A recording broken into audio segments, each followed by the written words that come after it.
jungle.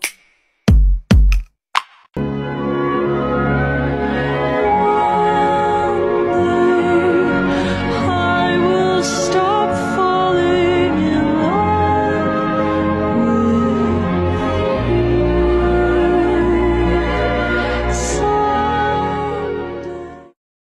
Ang magkaibigang oso at uwak.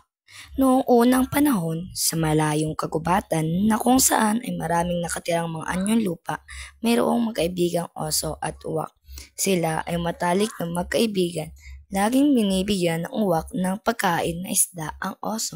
Magandang araw, kaibigan. Magandang araw din. Meron akong dala ng mga isda para sa iyo.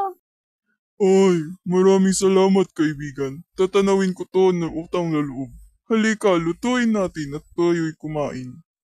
Sige, pagkatapos natin kumain, libutin natin ang buong kagubatan upang humanap pa ng makakain. Sige, kaibigan.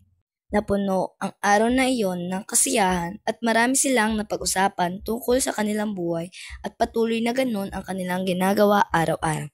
Sa hindi inaasahan ay nagkaroon ng kaibigan si Oso na nagngangalang Usa. Magandang araw. Ano ang iyong pakay? Magandang araw. Ako ay naligaw. Hindi ko alam kung saan ako patungo. Ilang araw na rin akong palakad-lakad at nagugutom. Makalungkot naman kung ganun. Halika, sumama ka sa akin. Talaga? Salamat. Wala ngayon ay magkaibigan na tayo. Sasama ka sa akin araw-araw. O sige, kaibigan. Hindi nagtagal ay naging magkaibigan ang dalawa at isang araw ay natagpuan nila si Uwak. Kaibigan, ano ang ginagawa mo dito? At sino yung kasama mo? Ito. Siya ang bago kong kaibigan, si Usa. Pero kung gusto mo, pwede mo rin siyang maging kaibigan. Magandang araw, Uwak. Ako nga pala si Usa. Laya ka na kwento ni Oso sa akin. Magandang araw din. Kaibigan ka ni Oso? Eh di, pwede naman kitang maging kaibigan. Oo naman. Walang problema. Oh, paano ba yan? Tara na. Tara na. Naging matalik na magkaibigan ang tatlo at lalo na si Uwak at Oso dahil sa tagal na nilang magkaibigan. Isang araw sa hindi inaasahan ay nakaramdam na inggit si Usa dahil nakikita niya kung gaano kalalim ang samahan ng dalawa. Nag-isip siya kung ano ang gagawin niya upang mapag-away ang dalawa dahil siya ay nakaramdam ng selos kay Uwak. Ano kayang gagawin ko upang mapag-away itong dalawa? Alam ko na.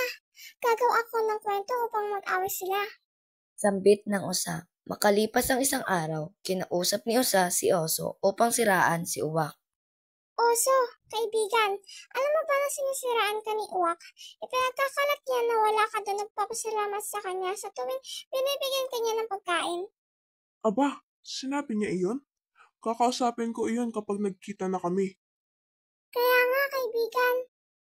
Dumating ang pagkadilim at pinuntahan ni Usa si Uwak upang siraan si Oso. Uwak, kaibigan, alam mo ba sinisiraan ka ni Oso? Hindi. Ginawa niya iyon?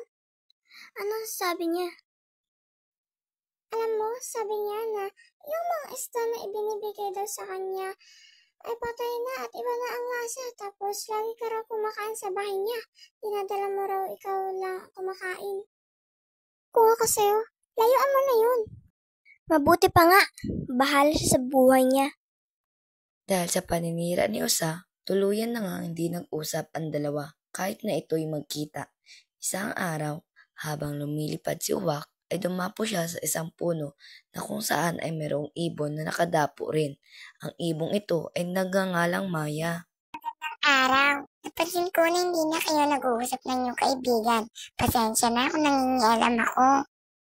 Ayos lang. May sinasabi kasi sa akin si Usa na sinisiraan daw ako ni Oso. Ha? Naniniwala ka doon? Nakita ko iyon nang nasa baba siya ng puno at narinig ko ang kanyang mga sinabi.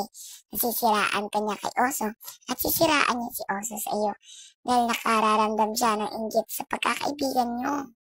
Talaga ba? Sigurado ka ba sa sinasabi mo? Oo, sigurado ako. Puntahan mo na ang kaibigan mo at kausapin at ipaliwanag mo ang lahat. Salamat, Maya, sa pagbibigay ng impormasyon.